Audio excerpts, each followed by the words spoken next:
Meron tayong bagong loan app na sisilipin or at least bago ko lang siya namalayan. Meron po siyang 4.8 na stars sa Google Play Store. Yung pangalan niya ay CPXT Loan, online loan. Pwede daw magpahiram ng up to 100,000 pesos, and while I was doing my screenshots, nabasa ako na wala daw siyang kaltas, so buo mo siyang matatanggap. Madali bang ma-approve sa loan app na to?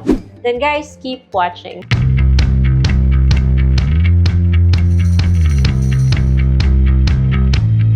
Hello everyone! Welcome back to my channel. It's Ate Red here. At kung hindi pa kayo subscribe kayo dito because sa channel na to, sinisilip natin yung iba't ibang mga loan apps na nakikita natin online para kayo mas may idea kung okay ba sila o hindi. Because hindi lahat ng loan apps na rehistrado sa SEC ay okay. Dapat nag-iingat tayo sa kung saan natin sinisend yung ating information. Bago pala tayo guys mag-continue, mag-shoutout lang ako sa ating dalawang viewers. Shoutout sa kay Sandstorm X Fishing TV 3596. Sabi niya palagi daw siyang reject, kaya shoutout na lang. I hope you're doing well. Thank you so much for always tuning in. So shoutout sa kay Hello Michelle na galing pang Taiwan. Shout out daw, always watching, more power. So hello sa mga kababayan natin na nasa Taiwan. This video is not sponsored. It's based on my personal experience because din-download ko po yung loan app na to para masubukan siya at mga na-notice ko, isi-share ko sa inyo. So first of all, this loan app gives the option, pwede ka mag-delete.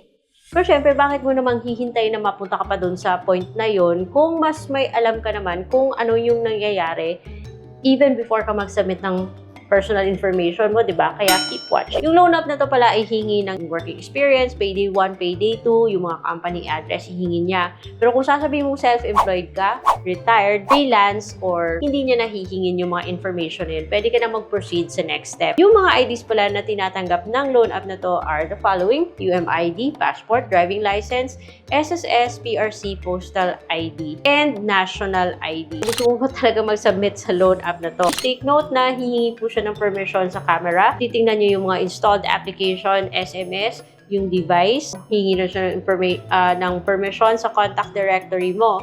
And hindi ka makakapagpatuloy kung hindi ka mag-a-agree dito. Now, pag nag-sign up, kailangan magbigay ka ng active mobile number. Magpapadala po siya ng verification code. Mag-create ka ng password. Yung invite code is optional. Of course, check that again, yung box sa baba, and then click continue. For sabi niya, 50,000 pesos, and you can click the other tab that says large amount. Anyway, sabi niya 90 to 210 days daw, and click apply now kung gusto mong magpatuloy. Hihingi po siya ng basic information such as usage of loan, background, education background, marital status, number of children, residence, detailed address, and residential ownership. Kung rented ba, blah, blah, blah. And contact information, like your email. Hingi po siya ng Facebook or Messenger link. Also, hingi na siya ng Viber phone number. Bakit ba? Also, hingi siya ng backup phone number, and that's the only one that's optional dito. Pagkatapos nun, ay magbibigay ka ng address. And like I said, hingin po niya yung company information, but if sasabihin mo self-employed, retired, or freelance, then hindi niya na hihingin yung mga ganon. Contact reference, 1 and 2, at may 3 addition. Kailangan mong kunin yung sa phone book mo. O, ayan. So guys, next is mag-facial recognition ka. At pagkatapos mo mag-facial recognition, pipiliin mo yung ID na gusto mong isubmit sa kanya. Pagkatapos pipicturean mo yung ID na yan. At kaagad yung makaka-capture yung mga details. Pagkatapos mo mag-picture ng ID, so kailangan maliwanag yung pagkakakuha mo ng picture. And view SMS message daw. And sabi niya, submitted successfully. Hindi mo pa nalalaman kung approve ka o hindi, hihingi na siya ng 5-star. 5-star comment for accelerated review. Ang sama ng kutob ko sa mga ganitong mga klaseng loan app. Kaya pala ang taas ng rating niya sa Google Play. Yung iba kasi nakakalimutan na mag-update ng stars kahit na parang nagtampo na sa app. 5-star comment for accelerated review at ang bilis niyang magbigay ng kanyang decision. Failed ko daw yung kanya evaluation. Did not pass. Ayan, kaka siya. Feedback. Ayan, please be prepared to update your application information. You can reapply after 14 days.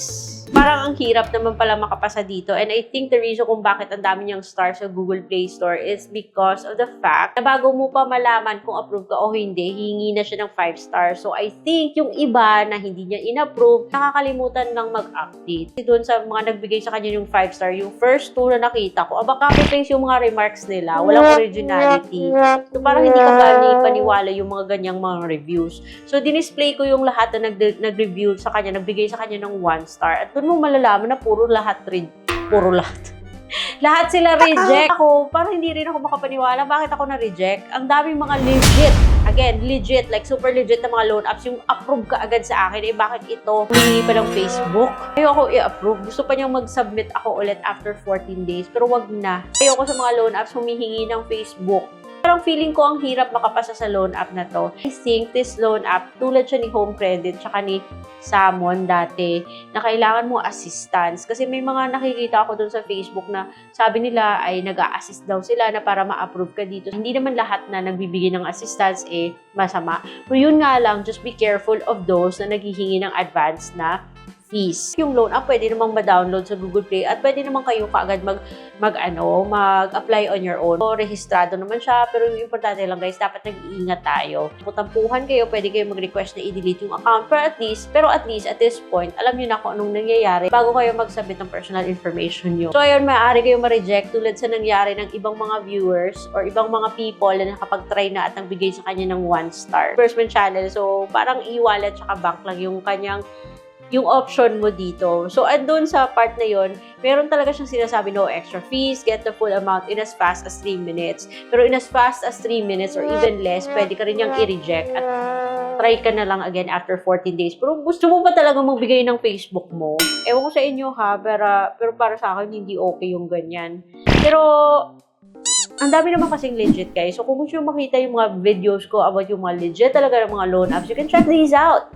Because ito yung mga loan apps na to, legit siya guys. At hindi na sila kailangan humingi pa ng Facebook nyo para lang makapag-decide kung pauutangin ka o hindi. Tapos hindi sila makulit. Wala akong nakita doon sa comment section yung nagreklamo about sa fees na kinakatas nila. So siguro totoo nga na buo mo siyang matatanggap. Yun nga lang, good luck kung makakapasa ka. That's it. So, I hope meron kayo natutunan sa video na to. That's my observation for me. Ayoko sa mga loan apps na humihingi ng Facebook link. Hindi ko naman kayo mapipigilan kung a-apply kayo o hindi. At least alam nyo kung ano yung mga information na hihingi nyo sa inyo. Again, kung hindi pa kayo subscribe kayo dito. Because dito, right expectations about loan apps yung binibigay ko sa inyo. Hindi yung mga kwentong barbero lang. Shoutout sa kay Kuya John. Yung mga shoutout, just put it in the comment section. But guys, sorry so much. Sorry talaga kung hindi ko siya kaagad-agad mapansin sa dami ng nagko-comment. Pero comment lang guys ng comment. So, and I'll try my best. So, thank you so much for watching. Have a good day. Bye-bye.